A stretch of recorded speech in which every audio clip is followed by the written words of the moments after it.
Madison Square Garden, New York City, September 10, 2001. Michael Jackson's 30th anniversary celebration concert. The second and final night, 3 days before September 11th.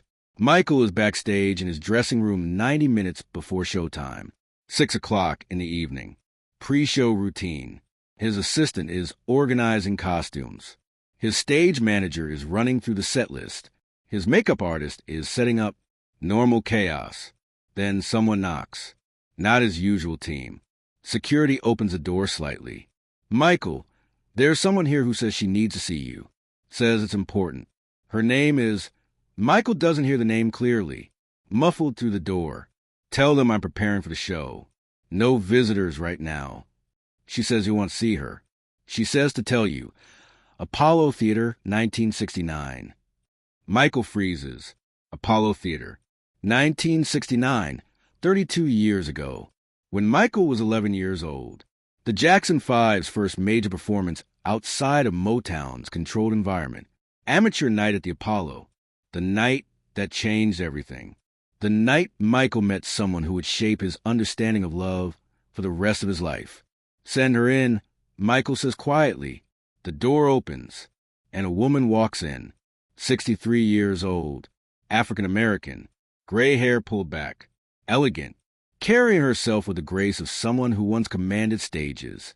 Michael stares at her, and even though 32 years have passed, even though she's aged, even though he hasn't seen her since he was 11 years old, he recognizes her immediately. Her name is Ruth, and she was one of the judges at the Apollo Theater on the night the Jackson 5 performed. The night she stopped Michael after 30 seconds performing, not because he was bad, but because what she saw terrified her. An 11-year-old boy singing about adult love and heartbreak with the pain of someone who'd already lived it. Ruth looks at Michael, 63 years old, looking at the 43-year-old man who was once the 11-year-old boy she couldn't forget. Hello, Michael, she says. I didn't think you'd remember me. I remember everything about that night, Michael replies. Every second. Good. Because I need to tell you something I should have told you 32 years ago. Something about what I saw in you that night, and why I stopped you after 30 seconds. If you are enjoying this story, please subscribe to support the channel. The night, August 13th, 1969, when everything changed. August 13th, 1969.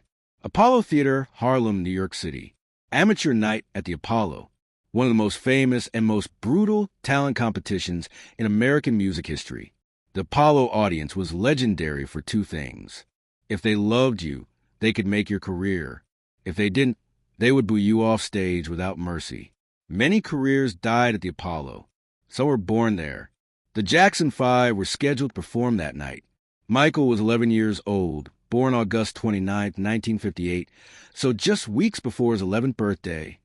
His brothers, Jackie 18, Tito 15, Jermaine 14, Marlon 12. They'd been signed to Motown earlier that year. Berry Gordy was building them as the next big thing.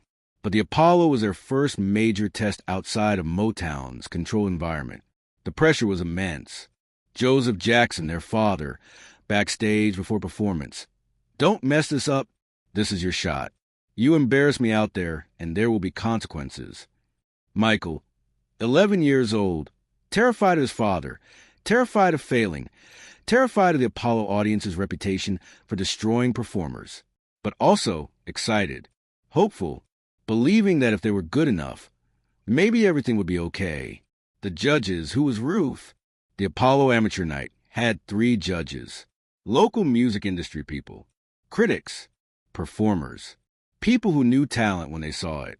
That night in August 1969, one of the judges was Ruth Morrison.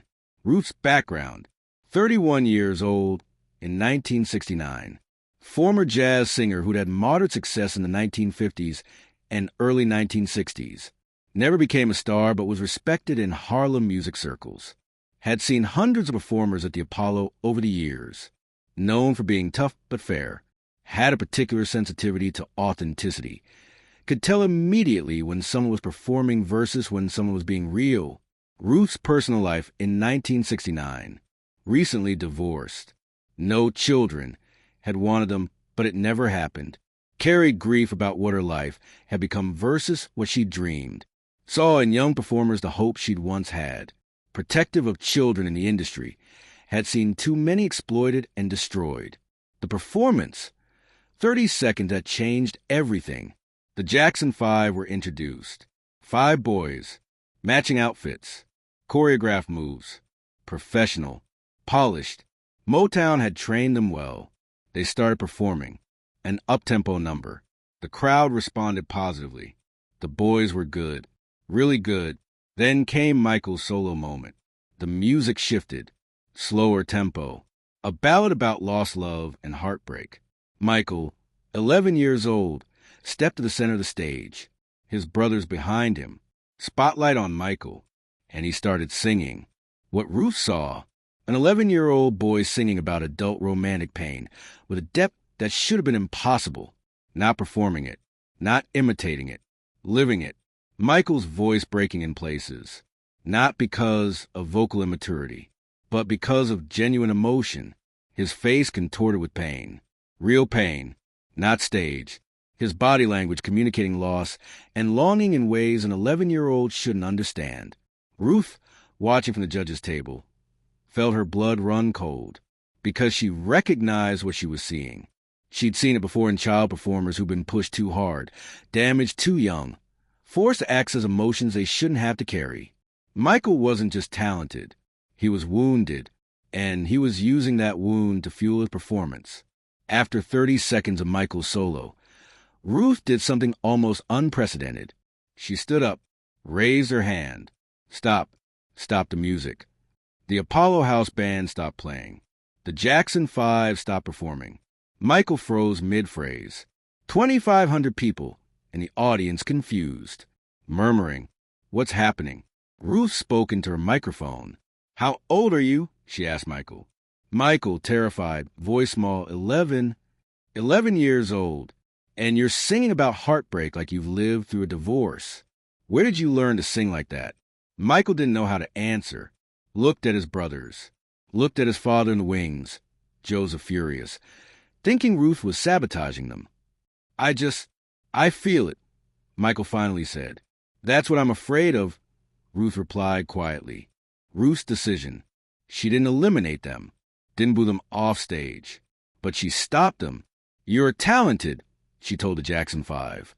All of you, you're going to be stars. But you, she pointed at Michael, you need to be careful because what I just saw is a child who's already carrying adult pain. And if you're not careful, that pain is going to consume you. She paused. The audience silent, waiting, keep performing. But remember, you're 11 years old. Don't forget how to be 11 years old. The Jackson 5 finished their set. The audience gave them a standing ovation. They won that night's competition. But Michael never forgot what Ruth said, and Ruth never forgot what she saw. After the show, the conversation that haunted them both. Backstage, after the performance, Ruth found Michael, alone for a moment while his brothers were celebrating. I'm sorry if I embarrassed you out there, Ruth said. You didn't, Michael replied. Small voice, 11 years old. Can I ask you something? And I need you to be honest with me. Okay, when you were singing that song about heartbreak, were you thinking about something specific? Someone you lost? Michael was quiet for a long time. Then, my childhood. I was thinking about my childhood, about how I can't play like other kids, can't go to regular school, can't have friends, can't be normal. I lost all that, and I miss it even though I never really had it. Ruth's eyes filled with tears. You're 11 years old. You shouldn't be mourning your childhood while you're still in it. But I am. Ruth's warning. Michael, listen to me. What you have, this ability to feel deeply, to access real emotion, to make people believe you, that's a gift. But it's also dangerous. Because to keep accessing those emotions, you're going to keep opening those wounds. And eventually, those wounds become who you are. I don't understand. You will, when you're older. And when you do, I want you to remember this conversation. Remember that someone saw what was happening to you. and someone tried to warn you. Warn me about what? That if you keep pouring your pain into your performances, you're never going to heal. You're going to become the pain. And then you won't know who you are without it. They never saw each other again after that night. Michael went on to become the biggest star in the world. Ruth continued working in Harlem music circles, eventually retiring, never forgetting the 11-year-old boy who sang like his heart was already broken. The years between 1969 to 2001, what Ruth predicted, Michael's trajectory, 1969 to 1979, child star to adult artist, the Jackson 5's massive success, Michael's solo career beginning, growing isolation and inability to have normal relationships, first love, Tatum O'Neal, ending because Michael couldn't be emotionally available, Diana Ross obsession, unrequited love for his mentor, pattern emerging, Michael accessing pain for performances but never healing the wounds. 1980s superstar and increasing isolation, off the wall, thriller, bad, biggest albums in history. But romantic life, disaster after disaster. Brooke Shields' relationship failing because Michael couldn't be vulnerable. Every relationship measured against impossible standards. Fame reaching levels where trusting anyone became impossible. Ruth's prediction manifesting. Michael becoming the pain, unable to exist without it. 1990s, marriage, divorce, and deepening wounds. Lisa Marie Presley marriage, 1994 to 1996. The one relationship where Michael came closest to healing, but ultimately destroyed it through fear and inability to be vulnerable. Transactional marriage to Debbie Rowe for children. Prescription medication addiction worsening. The pain Michael used for performances now consuming his life. What Ruth predicted in 1969 had come true. Michael never learned how to be emotionally available. Never learned how to love without fear. Never learned how to exist separate from his pain, because he'd been accessing those wounds since he was 11 years old, and they become his identity. The catalyst, September 2001, why Ruth came. September 10, 2001. Ruth is 63 years old. She's been retired for years, living quietly in Harlem. Occasionally sees Michael on TV or in tabloids. And every time she thinks, that's the 11-year-old boy I tried to warn. And everything I was afraid of came true. September 2001. Ruth sees Michael's 30th anniversary concerts are happening at Madison Square Garden. She watches some rehearsal footage on TV, sees Michael performing, and sees the same thing she saw in 1969. Someone accessing deep pain for performance. Someone who's become the wound. Ruth makes a decision. She's going to go to Michael after 32 years and tell him what she should have told him more forcefully in 1969. That he's not required to keep bleeding for people's entertainment. That healing is possible. That he can exist without the pain.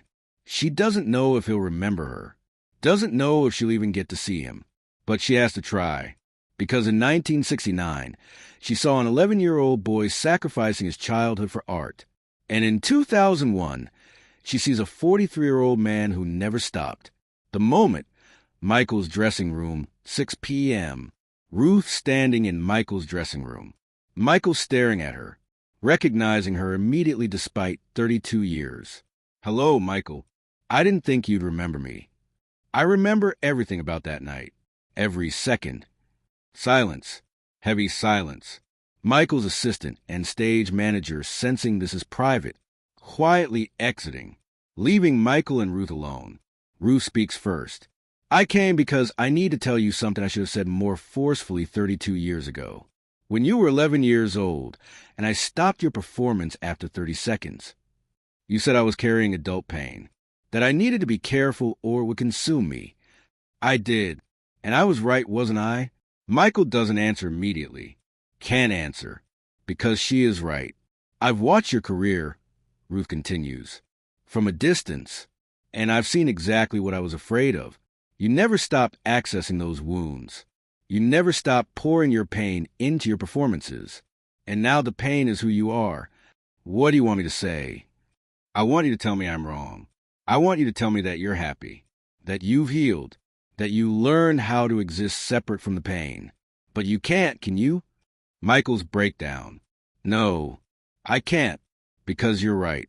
I don't know how to exist without it. The pain is how I connect to people. It's how I make them feel something real. Without it, I'm just nothing. That's not true. It is true. I've spent my entire life trying to be enough. For my father, for the audience, for the people I've loved. And the only time I feel like I matter is when I'm on stage bleeding for them. That's all I know how to do. Ruth's eyes fill with tears. Michael, you were 11 years old when I first saw you. 11, and you were already mourning your childhood. I should have done more. I should have stopped it then. It was already too late by then. My childhood was gone before I was 11. I know, and I'm sorry. I'm sorry I didn't protect you better. I'm sorry I let you walk off that stage thinking your pain was your only value. The truth. Why did you really come? Michael asks, after 32 years? Why now? Because I'm 63 years old, and I don't have many years left to make things right. And I needed you to know, you don't owe anyone your pain, not your audience, not your family, not anyone. You're allowed to heal. You're allowed to exist without bleeding. I don't know how. Then learn. It's not too late. You're 43 years old, not 11. You have time, but you have to choose it. You have to decide that healing is more important than performing. Michael is quiet for a long time.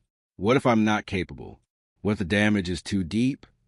Then you try anyway, because the alternative is dying like this, consumed by pain, never knowing what it feels like to be whole. Ruth's final message. Michael, when I stopped you after 30 seconds at night in 1969, I saw something that terrified me. I saw an 11-year-old boy who'd already given up on being happy, who'd already accepted that pain was his destiny. And I tried to warn you, but I didn't try hard enough. So I'm trying again now, 32 years later. You don't have to keep doing this. You don't have to keep sacrificing yourself for art. You're allowed to just be Michael, not Michael Jackson the performer, just Michael, the person. I don't know who that is. Then find out before it's too late. The performance, carrying Ruth's words. 7:30 p.m. Show starts. Michael performs. But everything feels different tonight. Ruth's words echoing in his mind. You don't owe anyone your pain. You're allowed to heal. You don't have to keep sacrificing yourself. During the ballad section, Michael performed songs about heartbreak and loss. Songs he sung hundreds of times. Songs that require him to access the wounds. But tonight, for the first time in his life, Michael tries something different. He performs the songs without opening the wounds, without bleeding, just singing them as stories, as craft, not as confessions. The audience response is mixed. Some people feel the difference, miss the raw emotion, the vulnerability. Others don't notice, still moved by the performance because Michael is technically flawless. But Michael notices. For the first time, he's on stage and not in pain, and it feels strange, foreign, but also lighter. After the show, Michael goes back to his dressing room. Ruth is gone, left during the first act, but she left something, an envelope on Michael's vanity. Inside, a note, Ruth's letter. Michael, I left because I didn't want to intrude on your evening any more than I already have. But I wanted you to know I'm proud of you, not for your success, not for your fame, but for surviving this long, carrying what you've been carrying. What I said earlier about healing, about choosing yourself over your pain. I meant every word. But I also know it's not simple. 32 years of wounds don't heal overnight. So I'm not asking you to fix everything immediately. I'm just asking you to try. One day at a time. One performance at a time. Practice existing without bleeding. See what it feels like. You don't owe me anything. But if you ever need someone who remembers the 11-year-old boy from the Apollo, someone who saw what was happening to you before the whole world did, I'm here. The pain doesn't have to be your identity. You're allowed to be more than your wounds. With love and hope, Ruth. 6 months later, March 2002, Michael is in therapy, real therapy, working on trauma, childhood wounds, the patterns that defined his life. It's hard, harder than any performance he's ever given. But he's trying, practicing what Ruth said, existing without bleeding. March 15th, 2002. Michael calls Ruth. I wanted you to know I'm trying. What you said about healing. I'm actually trying. I'm glad. How's it going? It's hard, really hard. Sometimes I don't know who I am without the pain, but I'm starting to figure it out. Good. That's all I wanted. Just for you to try. Thank you for coming to see me, for reminding me I have a choice. You're welcome. And Michael, that 11-year-old boy from the Apollo, the one who sang like his heart was broken, he deserved better. You deserve better. But it's not too late to give yourself what you deserved. August 13th, 1969, Apollo Theater. Michael Jackson was 11 years old when he stepped on stage. A judge stopped him after 30 seconds. Not because he was bad, because he was too good, too real, too wounded. Ruth Morrison, 31 years old, saw an 11-year-old boy accessing pain no child should carry, and she tried to warn him, don't forget how to be 11 years old. But Michael had already forgotten, or maybe he'd never known. For 32 years, Michael poured his pain into his performances, became the wound, lost himself in the bleeding, until September 10th, 2001, when Ruth came back, 63 years old, found Michael backstage before his concert, and said what she should have said more forcefully in 1969. You don't owe anyone your pain. You're allowed to heal. Michael didn't heal overnight. 32 years of wounds don't disappear because someone gives you permission, but he started trying, started practicing existing without bleeding, started learning who he was separate from his pain. And maybe that's all Ruth wanted. Not perfection, not instant transformation, just effort, just choice, just the possibility that the 11-year-old boy from the Apollo could finally stop mourning his childhood and start living whatever life he had left. Sometimes the bravest thing you can do is stop performance after 30 seconds. Look at someone and say, you're carrying too much. You don't have to do this. Ruth did that in 1969 and again in 2001. And maybe, just maybe, it made a difference. If you like this story, please subscribe to support this channel.